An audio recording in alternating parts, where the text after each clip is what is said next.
Hi everyone, Paul Levy with Brownells here, and this week we've got some more new products. First up, from Geissele, we have their Reliability Enhancement Kit. Now this takes two of their best-selling items, their Enhanced Bolt Carrier Group and their Super 42 Buffered and Spring, and combines them into a kit. Basically, you get those together, throw this in your AR, and you got a pretty good setup as long as your other components are of high quality. So I'll go through what makes these two particularly good upgrades. So I'll start with the buffer and the spring. If you haven't seen the Super 42, it's pretty unique. I'm pretty sure the 42 stands for MG42, or where they got the idea, and that's for that braided spring, which provides nice consistency and strength. So it gives a little bit longer life to that buffer spring. And then with the buffer itself, this one happens to be an H3. You can also get an H2 and H1. If you're not familiar with that, that refers to the buffer weight itself, and that's the weight inside of there. Not all buffers are created the same. If they don't have a reciprocating weight, you're not necessarily getting the effect of your bolt carrier group when it goes home, ensuring you get that extra little push from those weights to ensure you don't get bounce from your carrier impacting the breech face. So that's the buffer and spring, the Super 42. And then their bolt carrier group is pretty interesting. At first glance, it looks standard, but they'll have their Nanoweapons finish on the carrier itself. It's 8620 tool steel on the carrier, and they did a lot of interesting things with the materials both on the cam pin and the bolt itself. The cam pin, they did this cool finish, which is one of their Nanoweapon finishes, but it's a chrome-nitride finish, so super slick, super hard.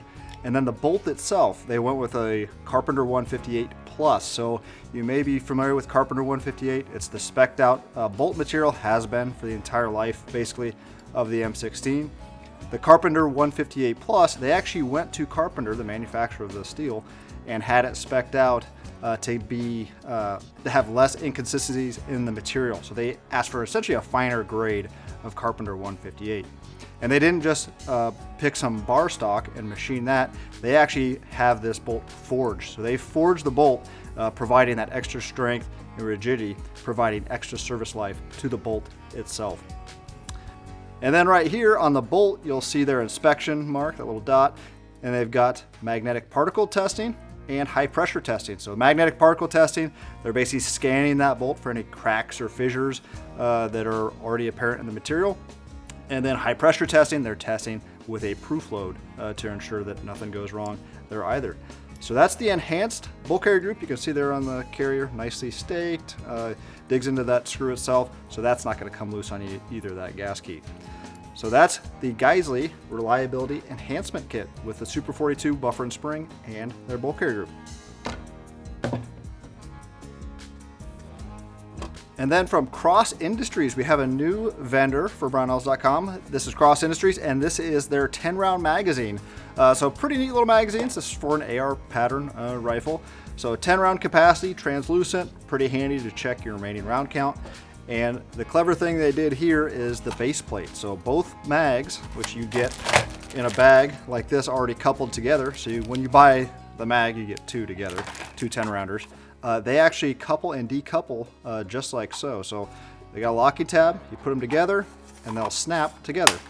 So the handy thing with that is, one, you can do a quick mag change. So if you're in a band compliant area, you still got that 10 rounds handy, pretty close. And you'll notice the shape of it, that's essentially a 30-round magazine shape. So you can use existing pouches and other gear that can accommodate a 30-round magazine.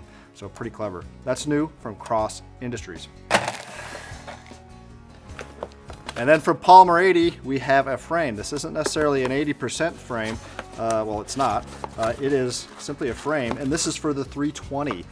So if you're not familiar with how the SIG 320 functions or how it's constructed, it essentially has a chassis that drops into the frame itself, and that's the FFL item, the controlled item. The frame itself, this is just a part.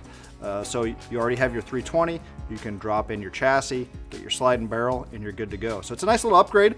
Has a few things improved over the standard 320, or maybe you are taking a 320 compact and moving up to a larger size, you can opt for this.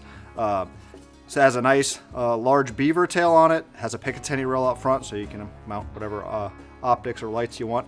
And then at the grip, this is where I think a lot of the functionality improvement lies. This grip texture is, well, it's grippy.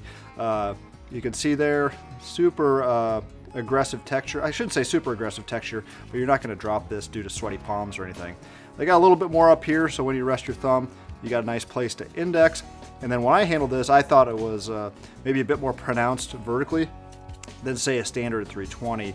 Could be wrong on that, but anyways, feels great in the hand. It's not chunky, doesn't feel off, and it does come with an included magazine release that is also, I would say, aggressive. You can see the serrations there that are hard to miss right there on the side. So that's the new Polymer80 frame for the SIG 320. This is the black version, obviously. It's going to be available, of course, in a variety of colors from Polymer80. From Vortex Optics, we have their Impact 1000, their Laser Rangefinder. So obviously, in the name of the device, it goes out to 1,000 yards or meters? Yards. So 1,000 yards distance on your rangefinder. And there it is. It is compact. Pretty nice setup right there. Not really anything outstanding on the device itself, but one thing I thought was pretty neat, and I want to read the box here to make sure I name it right, but horizontal component distance. So it factors that in as well. So you of course get, when you go to range something, you get the line of sight, you get that distance right back. But say you see something up on a hill or down a valley, you can range it, and it has sensors internally that will then tell you need to compensate for actually this much distance based on that angle. You don't want to compensate for that line of sight distance to the target if it's at an angle. It's going to vary depending on how high that is, and of course your setup. So that's new from Vortex Optics. The Impact 1000 Laser Rangefinder gets you out to 1,000 yards. Nice small package. That's it for this week. I'll see you again next week.